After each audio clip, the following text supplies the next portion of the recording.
वो है कि हर जगह वो ही वो है, वो है जो किसी को नजर नहीं आता है, वो है जो ये कहता है जब अपनी कुर्बत बताए तो कहता नहनु अक़रबु मिन हब्लिल वरीद, मुझे तलाश करते हो मैं तो तुम्हारी रगे जान से ज्यादा करीब हूं। जब बंदा ये सोचता है कि वो मेरी सुनता है कि नहीं तो वो कहता महबूब इनसे कह दो जब ये आवाज देते हैं तो मैं सुनता हूं और इनकी बातों का जवाब भी देता हूं। फरमाया गया अगर बंदा एक बार या रहमान कहता है तो रब 70 मरतबा कहता मांग मेरे बंदे क्या मांगता है। हमारा रब इतना करीब है, इतना करीब है कि वो 70 माओं से ज्यादा प्यार करता है। सच ये है कि हमने रब को पहचाना नहीं, हमने रब को पहचाना नहीं। हमारी पेशानियां इतनी बेआबरू थी कि किसी पत्थर के आगे झुक जाती थी, इतनी आवारा पेशानियां थी कि कभी समंदरों की लहरों के आगे झुक जाती। हमारे सजदे इतने बेगैरत थे कि किसी भी ताकत के आगे हो जाते थे। लेकिन मक्के में अब्दुल्ला का लख्ते जिगर आया, उसने आंखों से पर्दे हटाए। जब लोग सूरज को पूज रहे थे उसने इशारा करके मकाम सहबा में लौटाया और कहा लोगों सूरज तुम्हारे लिए है, तुम सूरज के लिए नहीं हो। फिर जब देखा लोग दरख्तों को सजदा कर रहे हैं उसने इशारा किया, दरख्त उखड़ के खुद आ गए। महबूब ने कहा तुम्हारे लिए दरख्त है, तुम दरख्तों के लिए नहीं हो। कोई चांद की चांदनी को झुक रहा था तो मेरे नबी ने ना पालने में लेट करके इशारा किया और उसका खिलौना बना के जमाने को दिखाया। कहा तुम चांद के लिए नहीं, वो चांद तुम्हारे लिए है। तुम चांद के लिए नहीं, वो चांद तुम्हारे लिए है। बरेली के इमाम ने यही तो कहा था, चांद झुक जाता जिधर उंगली उठाते महद में, क्या ही चलता था इशारों पर खिलौना नूर का। उसने कायनात बनाई, उसका शुक्र है। बड़ी नेमतें उसने दी, माँ बाप दिए, परिवार दिया, खानदान दिया, रिश्ते दिए, कितना बड़ा कर्म किया। यकीन करें कोई चीज उसने फजूल दुनिया में पैदा नहीं की है। अगर उसने परिंदे ना बनाए होते तो दुनिया में जी नहीं लगता। जंगलों में हरियाली तो होती, खुशहाली नजर नहीं आती। जंगलों को जो खुशहाली बख्शते हैं ना वो परिंदे होते हैं। आप तन्हा हैं, कहीं बुलबुल का तरन्नुम, कहीं कोयल की कूक, कहीं चिड़ियों के वो नगमे, जंगलों में भी दिल लगता है। ये किसने बनाए? ये रब ने बनाए। ये उसकी कारीगरी आप देखिए। लोग अच्छी आवाज पैदा करने के लिए कितने सुरतार बनाते हैं, लेकिन कभी उसने झरनों से ऐसी आवाजें निकाली कि लोग बैठ जाएं तो उठने को जी नहीं चाहता है। ये कौन है? ये किसने बनाया? ये कहना पड़ेगा सिर्फ हमारा रब है। एक तस्वीर बनाने के लिए आपको दीवार की जरूरत होती है, कलर की जरूरत है, पेंट की जरूरत है। आप एक मकान बनाइए, एक मकान बनाने के लिए ईंट अलग से लेने पड़ेगी, सीमेंट अलग से लाना पड़ेगा, राड सरिया अलग से लाना पड़ेगा, सीमेंट गिट्टी मोरम अलग से लाना पड़ेगा। लेकिन उस रब की कारीगरी पे कुर्बान जाए जिसने पानी के एक कतरे से 6 फीट का इंसान बना दिया, लेकिन हड्डी अलग से नहीं मंगाई, बाल का मटेरियल अलग से नहीं मंगाया गया, उसी पानी से खून पैदा किया, उसी पानी से गोश्त बनाया, उसी पानी से ये खूबसूरत जिस्म बनाया, उसी पानी से मजबूत आजा बनाए। और जब उसकी कारीगरी आप देखें, सबकी आंखें बनाई लेकिन तवाजुन बरकरार रखा। सबकी आंखें आगे बनाई है, किसी की आंख आगे पीछे नहीं की गई है। आंखें सब एक जगह हैं लेकिन चेहरे नहीं मिलते। एक इतनी सी जगह में उसने कैसी कारीगरी की है, करोड़ चेहरे देख लो, कोई चेहरा किसी से नहीं मिलता है। और बड़ी बात करूं, चेहरा तो बड़ी चीज है। आज दुनिया तहकीक करके यहां पहुंची है कि साइन मिल सकते हैं, चेहरे भी आप बनवा सकते हैं, लेकिन अंगूठा ले लो, ये कभी नहीं मिला करता है किसी से, किसी से नहीं मिलता। कितनी मशीनें बनाई गई, कितने तरीके निकाले गए, कितनी आइडिया बनवाई गई, सब थक गए आकर के, फिर झुकना पड़ा रब की कारीगरी के आगे। आज आईएएस भी है तो अंगूठा लगा रहा है, आईपीएस है तो अंगूठा लगा रहा है। उसने इतने से अंगूठे में कारीगरी की, यार उसकी कारीगरी के कुर्बान जाओ। उसने कौवे बनाए तो सारे एक से बना दिए, लेकिन जब अंगूठे बनाए तो अरबों खरबों लोगों के अंगूठे बनाए, किसी का अंगूठा एक दूसरे से नहीं मिलता है। कौन है ऐसी कारीगरी करने वाला? तो कहना पड़ेगा वही रब है जिसने तुझको हमतन करम बनाया, हमें भीख मांगने को तेरा आशना बताया।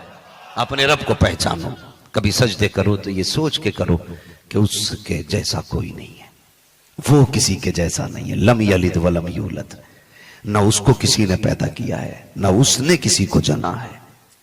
वो बेनियाज है, जिस दिन आवाज देगा कुल्लु मन अलैहा फान, सब कुछ फना हो जाएगा। वह बका वजहु रब्बिका जुल जलाली वल इकराम, सिर्फ अल्लाह की जात बाकी रहेगी। हैरत होती है, लोग कभी कभी अपने रब से लड़ते हैं, हिम्मत नहीं है किसी में लड़ने की, ताकत नहीं है। तेरी मेरी औकात क्या है? जिब्रील जैसा फरिश्ता जिसके आगे तेज सांस नहीं ले सकता है, तेरी मेरी औकात क्या है? अपने रब को पहचानो, वो पावरफुल है, वो पावरफुल है, वो ऐसा पावरफुल है तुमने नहीं देखा। उत्तराखंड के अंदर मुसलमानों को 30 दिन की मोहलत दी गई। वो कहा गया था 30 दिन में घर खाली कर लो वरना हम करा लेंगे। 30 नहीं 15 दिन लौट के आए थे। ऐसा सैलाब उसने भेजा कि जो घर से निकालने की बातें कर रहे थे वो घर से बाहर खड़े हैं। उसकी गैरत और उसकी रहमत को चैलेंज मत करना। अगर वो अपनी पे आ जाए तो 1 सेकंड में पूरी कायनात को सजदे में गिरा देगा। वो पावरफुल है, उससे ना टकराना। लोगों, वो रब है, वही है जो मां के शिकम के अंदर तुम्हें जिंदा रखता है। लोग कहते हैं कि आसमान पे जाओगे तो दम घुट जाएगा, ऑक्सीजन नहीं। पानी में चले जाओ तो बिना ऑक्सीजन जिंदा नहीं रह सकते। एक ऐसा कमरा जिसमें कोई सुराख ना हो, उसके अंदर चले जाओ तो आप जिंदा नहीं रह सकते। वो कैसा खालिक है?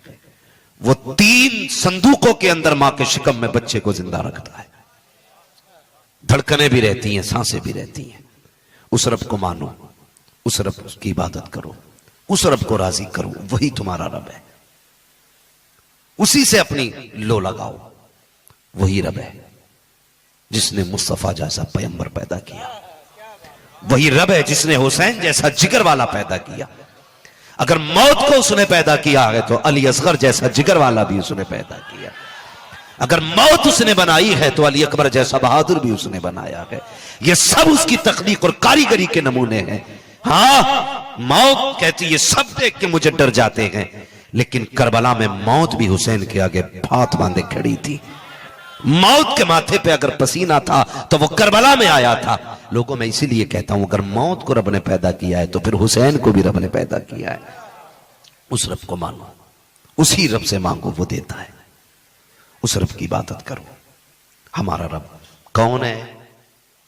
सारे बोले कौन है? सारे बोले कौन है? हमारा रब, हमारा रब, हमारा रब। अभी सारे नहीं बोल रहे, अपने रब को पुकारो। अगर गाली बकने से बंदा गंदा हो जाता है तो रब का नाम लेने से बंदा जन्नती हो जाता है। हाँ, तुम नहीं जानते, रब ने महबूब को पैदा किया। जब रब ने महबूब को पैदा किया, अल्लाह अकबर, तो जानते हो जब जिस्म बख्शा तो रब ने फरमाया महबूब बता, तू 70 साल तक सजदे में क्या कहता रहा?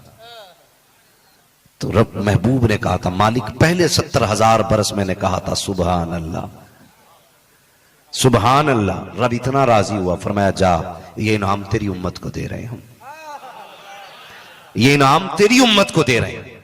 मालिक क्या मिलेगा?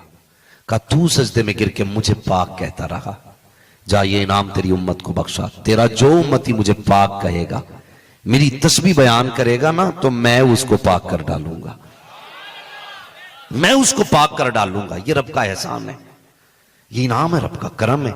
मुझे सच बताइए, हमारी औकात क्या है? औकात क्या है? अगर किसी बंदे का पेशाब बंद हो जाए ना, सिर्फ पेशाब, तो पूरी दौलत लगा देता है, पूरी संपत्ति में आग लगा देता है। लेकिन दौलत से कुछ नहीं होता, होता वही है जो रब चाहता है।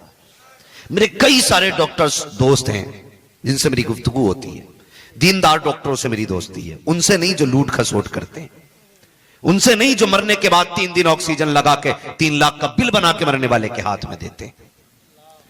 खुदा की कसम, मेरी दोस्ती भी उन डॉक्टरों से है कि मुसलमानों नहीं बल्कि लोगों का ये सोच करके इलाज करते हैं, पेशेंट जरूर है लेकिन खुदा का बंदा है। अगर तुम्हारे बीच कोई बंदा डॉक्टर हो, मेरी गुजारिश है तुम 6 दिन दवा के पैसे लिया करो, 1 दिन रब की रजा के लिए फ्री इलाज कर लिया करो। फ्री इलाज कर लिया करो। उन डॉक्टरों से मेरी बात हुई, कहने लगे जनाब, मैं कहता हूं बताओ तुमने दुनिया को कैसा पाया, तुम डॉक्टर हो, बड़ी बड़ी मेडिसिन तुम्हें मालूम है, बड़ा बड़ा इलाज तुम्हें आता है। कहने लगे कुछ नहीं है इलाज और कुछ भी नहीं है दवाइयां। मैंने कहा, उन्होंने कहा, वो अब्दुल रहमान साहब सुने जरा दिल से इस बात को, उन्होंने कहा बड़े बड़े हमने केसेस देखे, कई बार ऐसा हुआ कि बंदा इतना मरीज था, हमने कहा ये तो मर ही जाएगा, लेकिन वो जिंदा वापस गया। और कई बार इतने कम मर्ज लेके लोग आए, हमने कहा इसको क्या होना, ये तो एक खुराक में ठीक। कहने लगे लेकिन वो बचे नहीं। हमने ये तजर्बा किया, दवाइयां किसी को नहीं बचाती हैं, बचाता सिर्फ अल्लाह है, बचाता सिर्फ अल्लाह है, और अल्लाह ही शिफा देने वाला है, अल्लाह ही शाफी है। मेरा तो अपना मिजाज है, मैं उस डॉक्टर से दवा नहीं लेता हूं जो ये कह दे कि 2 खुराकों में फायदा हो जाएगा। मैं तो दवा भी उससे लेता हूं जो ये कहता दवा मैं दे रहा हूं, शिफा अल्लाह देगा। और कभी ऐसे डॉक्टर से तुम दवा मत लेना जिन्हें अपनी दवाओं पे नाज है, उससे दवा लेना जिसको अपने खुदा पे नाज है। इसलिए कि दवाइयां कुछ नहीं होती, सारे फैसले खुदा के होते हैं, सारे फैसले खुदा के होते हैं। वो रब बड़ा करीम है, वो बड़ा करीम है, उससे रिश्ते जोड़िए, उससे मोहब्बत करो, उससे प्यार करो, उसके लिए कुछ दे के तो देखो यार, कुछ दे के तो देखो। हम उसे वक्त नहीं देते, हम उसका तज़किरा नहीं करते, एक बार उसके होके तो देखो फिर वो कितना देता है। आवाज आती हम तो माइल बकरम है कोई साइल ही नहीं, राह दिखलाएं किसे रह रवे मंजिल ही नहीं, मांगो ना हमसे अब ये रात गुजर रही है। वो तो आवाजें दे के कहेगा मांगो उठ के लोगों, जिसे मुझसे दौलत चाहिए वो दौलत मांग लो, जिसे इज्जत चाहिए वो इज्जत मांग ले, जिसे औलाद चाहिए औलाद मांग ले, जिसे शिफा चाहिए शिफा मांग ले। लेकिन मांगता कौन है, कौन मांगता है? हम तो 10 बजे सो के उठते हैं, आदत है हमारी 3 बजे तक गेम खेलेंगे मोबाइल में, सुबह को 11 बजे सो के उठेंगे, फिर दुकान खोलेंगे। कह रहे बरकत नहीं हो रही, होगी कहां से, होगी कहां से? क्या किया अच्छा होता तू फजर में उठता, 8 सजदे करता अपने रब को, और हाथ उठा के कह देता मालिक रज़्ज़ाक भी तू है, खालिक भी तू है, मालिक भी तू है, दुकान पे जा रहा हूं, ये मेरा करना है, रिस्क तू देगा। ये कह के मस्जिद से निकल, खुदा की कसम खा के कहता हूं किसी तावीज की जरूरत नहीं पड़ेगी, तू दुकान में बाद में पहुंचेगा, तेरा रिस्क दुकान पे पहले पहुंच चुका होगा। अकीदे मजबूत करो, हमारे अकीदे कमजोर है, अकीदे कमजोर। वो किसी बंदे ने ना एक अंदर कोने में दुकान रखी, कोने के अंदर किसी ने कहा कि यार यहां दुकान रखी है चलेगी, होता है ना, ये फ्रंट की दुकान ले, जहां भीड़ अच्छी होती है दुकान अच्छी चलती है। तो उसने कहा यार क्या बात है, कहा इतनी अंदर दुकान रखी है चलेगी नहीं। उसने एक सवाल किया, उसने कहा बता यहां मौत का फरिश्ता आ सकता है कि नहीं? समझ गए आप लोग? अगर समझे तो बोले फिर सुभान अल्लाह। उसने कहा यहां मौत का फरिश्ता आ सकता है कि नहीं? उसने कहा मौत का फरिश्ता कहां नहीं जा सकता, वो तो जलसे में भी आ सकता है ना, है यही सोच के सुभान अल्लाह बोल दो कहीं आखिरी ना हो। हाँ बोलते रहा करो, क्या बोलना है? माशाअल्लाह, ये शुक्र अदा करो आपको आगे जगह मिल गई है, वरना मेरे कई भाई पीछे खड़े हैं। आज मजबूरी है, इतना इंतजाम बारिश की वजह से नहीं कर सके कि सारे लोग बैठ जाते, और ये भी रब की मर्जी है, रब की मर्जी में अब्दुल रहमान साहब कह रहे बारिश बहुत है।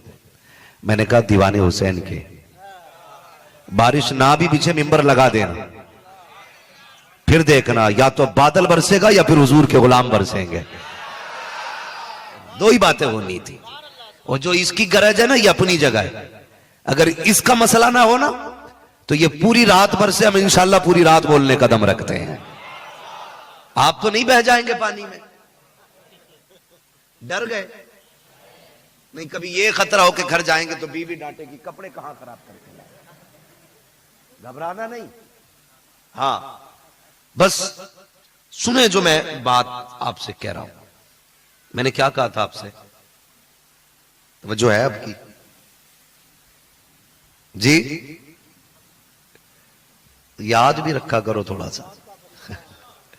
हाँ मौत का फरिश्ता हर जगह आ सकता है।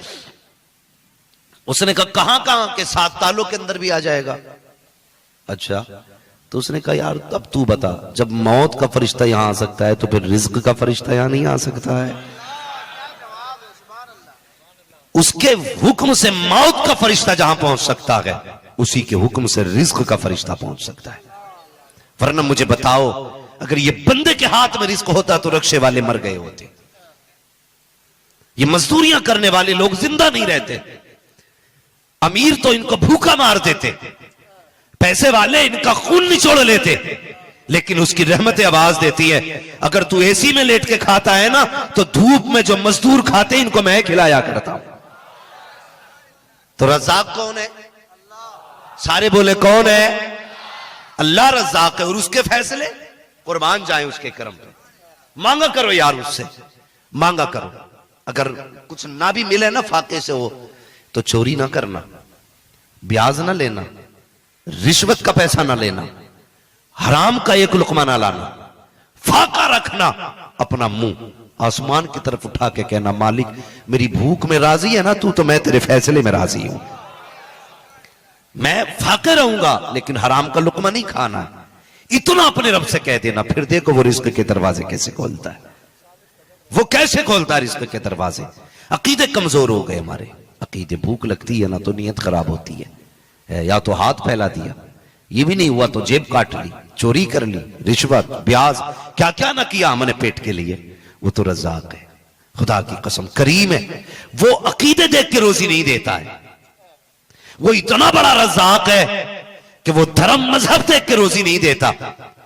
उसका वादा है हर चलने फिरने वाले को रोजी हम देंगे, और वो वादे में कितना सच्चा है, कितना सच्चा है। अल्लाह के खलील है, आदत करीमा आपकी कि कभी बिना मेहमान के नहीं खाते थे। 3 दिन हो गए कोई मेहमान नहीं आया, अल्लाह के खलील ने खाना नहीं खाया। वो किसी ने कहा था अल्लाह मेरे रिस्क की बरकत ना चली जाए, 2 रोज से घर में कोई मेहमान नहीं है। जिन घरों में मेहमान होते हैं अल्लाह उन घरों में बरकतें नाज़िल फरमाता है। अल्लाह के खलील 3 दिन हो गए घर से निकल गए, कोई मेहमान मिले साथ लाए। बंदा गुजर के जा रहा, फरमाने लगे ठहर जा, रुक गया, क्या बात है? कहा यार मेरे घर का मेहमान बन जा, मेरे साथ खाना खा लेगा। वो दौर था कि जब रोटियां मैसर नहीं होती थी। आज इतनी कसरत है खाने की कि हम इज्जत नहीं करते। हाँ, पहले सहाबा कराम खजूरों की गुठलियों पे गुजारे करते थे, आज अमीर के दस्तरखान के बचे हुए को कुत्ते मुंह फेर के चले जाते हैं। इतना बचता है हमारे दस्तरखानों पे। यार फेंकना, अगर ज्यादा बना है किसी गरीब का हाथ पकड़ के दस्तरखान पे बिठा ले, हो सकता है तेरे घर के दस्तरखान से किसी गरीब के पेट में ठंडक पड़ जाए। हम तो रोजी की कदर नहीं करते, हम तो अल्ले तल्ले से बर्बाद करते, हमें तो उसके दी हुई रिज्क की कदर नहीं है।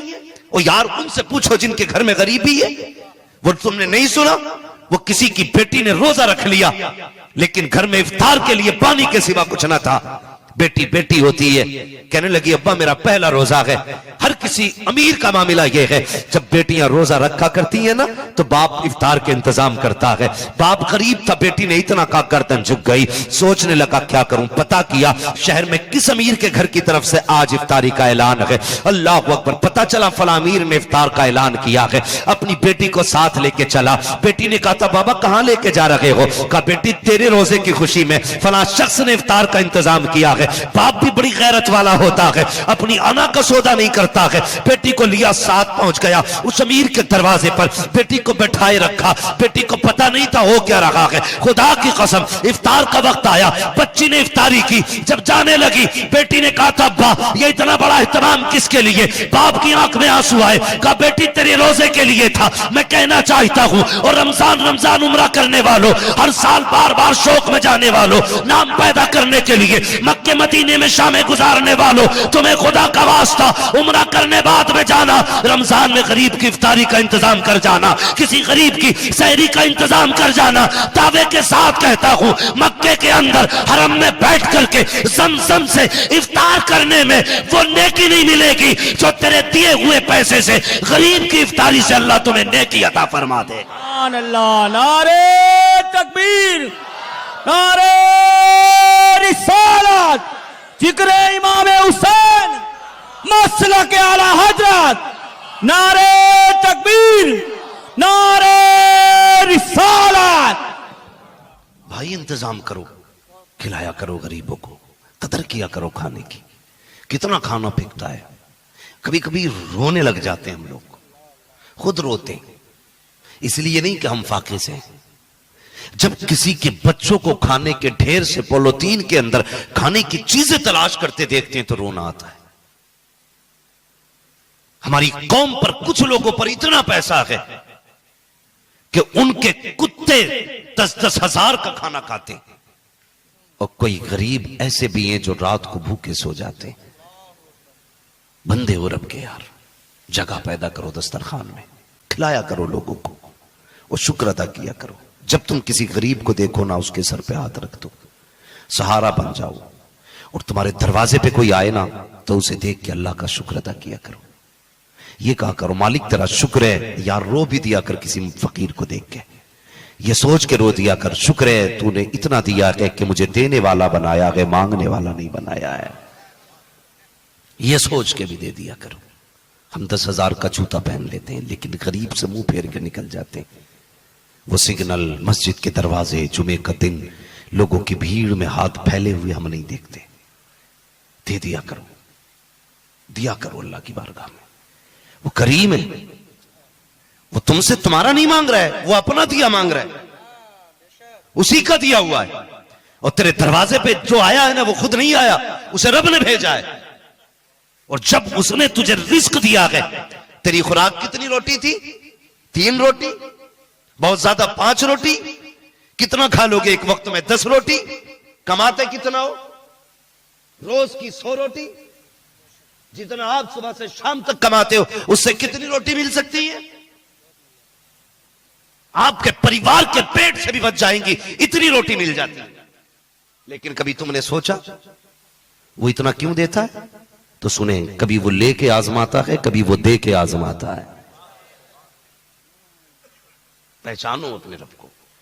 कभी वो, बात समझ रहे हैं ना मेरी जो मैं बोल रहा हूं, कभी वो लेके आजमाता है, कभी वो, आप बोले, कभी वो दे के आजमाता है। ये जो सामने वाले बंदे ना, ये थोड़ा सा जिंदा रहे, पीछे वाले खाली देखते भी रहेंगे, काम चलता रहेगा, आप बोलते रहिएगा जब मैं पूछा करूं आपसे। कभी वो लेके आजमाता है, कभी वो दे के आजमाता है। जब कभी खाली हाथ करता है तो वो देखता है, देखूं ये सब्र करेगा या ताने देगा। और जब वो देता है तो ये आजमाता है, देखूं ये शुक्र करेगा या अय्याशी करेगा। वो दोनों तरीकों से आजमाता है। खाली हाथ हो तब भी उसे राजी करना, जेबें भरी हो तब भी उसे राजी करना। यार हमारी अपनी भूख 3 रोटी थी, वो 50 रोटी दे रहा है, तो हमारे लिए तो नहीं हो सकती ना। वो किन के लिए? वो कहता अब देख तेरे घर में कोई भूखा तो नहीं, अगर भूखा है तो कुछ रोटी उनमें तकसीम कर दे। अगर घर वाले फारिग हो गए तो फिर अपने रिश्तेदार देख, उनमें कोई फाके से तो नहीं है। हजरत कई बार देखा जाता है बंदे के खुद कपड़ों पे मक्खी नहीं बैठती है और सगी बहन पड़ोस के घर में बर्तन धो के गुजारे करती है। लानत हो ऐसी अमीरी पे। एक बाप की औलाद हो दोनों, तू और तेरी बहन, और कितना फर्क हो गया है। तेरे कपड़ों पे मक्खी नहीं बैठती और बहन को कभी मुंह धोने तक की फुर्सत नहीं मिलती। किसके लिए थी ये दौलत? तुम तो अपनी जायदाद पे अब सांप बन के बैठ गए कि इसमें बहन का कोई अधिकार, कोई हक ही नहीं है। और रिश्तेदारों को देखा करो यार, अगर कोई लेने वाला ना हो कभी हॉस्पिटल चले जाया करो, हॉस्पिटल चले जाया करो। मेरे पास मैसेजेस आते हैं, लोग अपनी अपनी रिक्वेस्ट करते हैं कि बेटी हॉस्पिटल में बढ़ती है, इलाज के लिए पैसे नहीं है। तो मैं सोचता हूं क्या ये दुनिया में अकेला है, परिवार में कोई नहीं है, या सारे इतने मोहताज होंगे?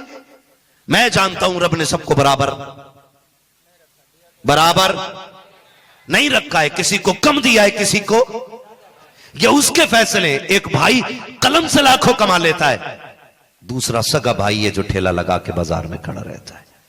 तुम देखोगे बारिश के मौसम में अमीर ठाट के साथ कमरे में लेटा है, गरीब पन्नी ओढ़ के ना रेनकोट पहन के भी फल बेच रहा है, क्योंकि उसे मालूम है अगर मैं बारिश में नहीं निकला मेरे बच्चे भूखे सो जाएंगे। बताओ क्या बिगाड़ा था इस गरीब ने अल्लाह का? कोई गलती थी? या जिसको अल्लाह ने कलम से लाखों पैदा कराए हैं उसने कौन से 4 चांद लगाए थे? सोचो तो सही। न इसने कुछ बिगाड़ा ना उसने कुछ भला किया, मगर वो कहता ये मेरे फैसले, जिसे चाहता हूं महलों में रखता हूं, जिसे चाहता हूं ठेलों पे रखता हूं, लेकिन ये इनके लिए नहीं, ये तेरे लिए। कभी ऐसा भी किया कर, तुझे मालूम है ना मेरा पड़ोसी गरीब है, मेरे घर में इतना है कि 6 महीने भी कमाने ना निकलूं तो मेरे बच्चे चैन से खाएंगे, लेकिन पड़ोस में इतना गरीब लेटा है, अगर वो बारिश में नहीं निकला तो बच्चे सो जाएंगे। यार कभी जेब से पैसे निकाल, जा कभी पड़ोस में बैठने के लिए, कभी उसकी बेटी को बेटी समझ के उसके हाथ में पैसे दे दे, कभी दावत कर उसकी भी, आ मेरे घर पे खा के जा। कसम खा के कहता हूं यार, तुम सोने के लुक़मे खा लो तब भी इतना दिल सुकून में नहीं होगा जितना आगे को उठा करके किसी गरीब को खिलाने में अल्लाह सुकून दे देता है। तो अगर वो ज्यादा दे तो शुक्र करना, कम दे तो सब्र करना। ये फैसले किसके हैं? जोर से किसके हैं? करेंगे ना इंशाअल्लाह, हिस्सा रखेंगे दूसरों का। भाई मैं अगर 10,000 का भी कुर्ता पजामा पहन लूं या 10 करोड़ का पहन लूं, मुख्यमंत्री बन जाऊं या कुछ भी बन जाऊं, जब मौत आनी है ना तो जाना मिट्टी में। कोई मुंह में सोना दबा के नहीं जाएगा, कोई मुट्ठी में जेवर दौलत लेके नहीं जाएगा।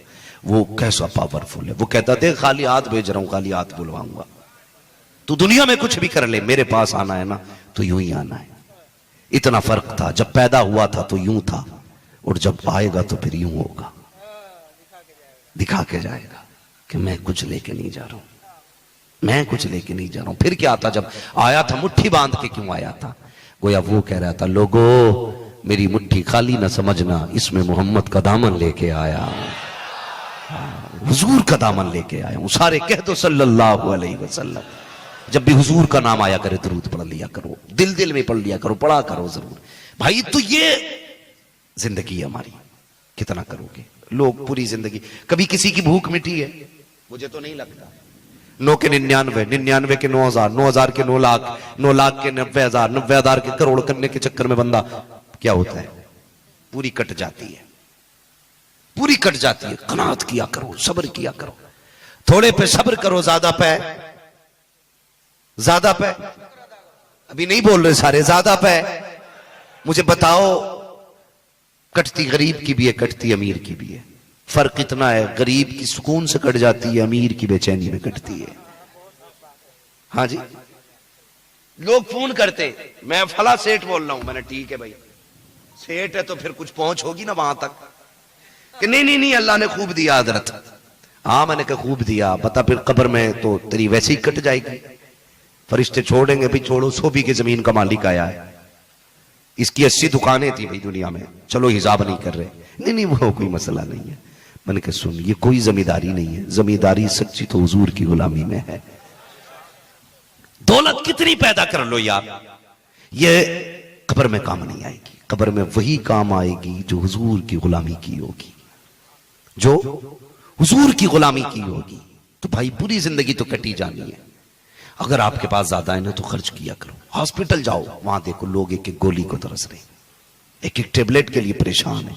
लोग फोन करके कहते नींद नहीं आ रही हजरत। मैंने कहा गर्मी बहुत है भाई, क्या नहीं मेरे रूम में तो एसी लगा है। तो मैंने कहा, कभी कभी हंसता हूं, मैं कहता हूं तुझे किसने बताया, नींद एसी से नहीं आती है, नींद रब के करम से आया करती है। किसी की हाय ना ले, किसी की बद्दुआ ना ले, फिर लेट के देख अल्लाह तुझे पत्थरों पे नींद अता कर देगा। और दिल दुखा के, किसी गरीब को सता के, किसी की हक मार के, जेब काट के, आंखें फोड़ के जब रात को लेटेगा ना 20,000 कमा के, नींद नहीं आनी है, फिर तो गरीब की हाय करवटें दिलाया करती है, दिल बेकरार रहता है। वो कहा था किसी ने ना, फुटपाथ पे सो जाते हैं अखबार बिछाकर, मजदूर कभी नींद की गोली नहीं खाते, इसलिए कि वो किसी का दिल नहीं दुखाते, वो किसी का दिल नहीं दुखाते हैं। अल्लाह ताला हमें अपनी रजा के लिए काम करने की तौफीक अता फरमाए।